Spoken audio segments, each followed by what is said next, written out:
Ce mardi 7 mai 2024 s'est tenue la conférence départementale VAR au 2050 dans les locaux du Conseil départemental de Toulon, en présence des représentants de la région, du département et des acteurs locaux.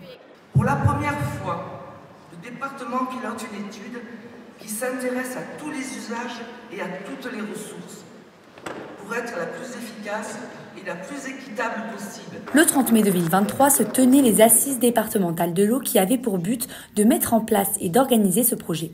Un an plus tard, cette conférence a permis de faire une synthèse des différents sujets traités lors de ces assises. L'étude se déroule en plusieurs phases. Il y avait une première phase dont on vient faire la synthèse aujourd'hui, qui est une phase de diagnostic. Aujourd'hui, on connaît mieux les consommations, les usages de l'eau dans le département, ainsi que la disponibilité de la ressource en eau.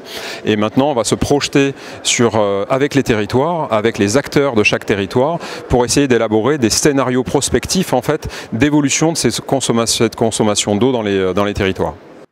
Les épisodes de sécheresse et de manque d'eau de l'année 2022, qui a enregistré des records de température dans le département, ont mené à une prise de conscience collective de la part des différents acteurs du territoire. Le département a alors mis en place ce projet.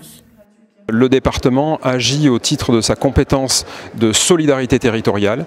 Il a le bon échelon en fait, pour être en proximité et en même temps en supervision sur ce qui se passe sur le département.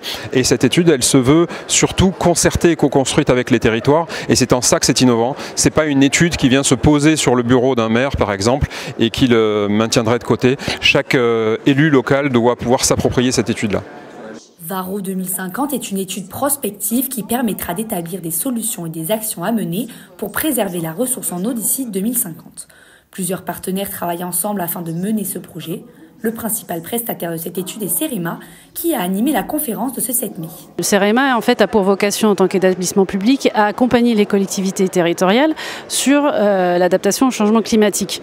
Dans ce cadre, on allie les connaissances techniques, scientifiques, des méthodologies que l'on adapte à chaque fois aux spécificités du territoire. L'avantage d'une structure nationale, c'est que ça permet aussi après de faire le lien avec des retours d'expérience sur d'autres territoires et de pouvoir alimenter des solutions à adapter localement.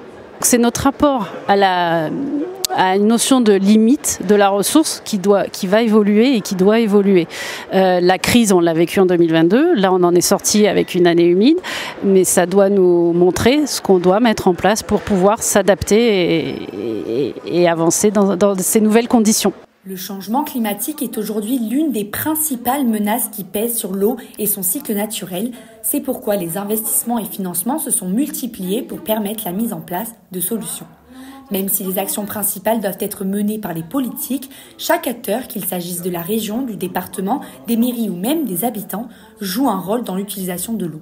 Du citoyen jusqu'au niveau mondial, il y a un effort à faire et le département est une strate. Et la strate de solidarité, la strate administrative de solidarité en fait sur le département, ça permet de travailler intercollectivité locale et on voit bien que les solutions peuvent être trouvées à ce niveau-là et ça n'empêche de garder le rôle de chacune des strates. Mais aujourd'hui, celui qui vient rassembler en fait les efforts, c'est bien la collectivité départementale. Au cours de cette matinée, plusieurs termes sont ressortis pour qualifier l'eau, vitale, essentielle ou sacrée par exemple.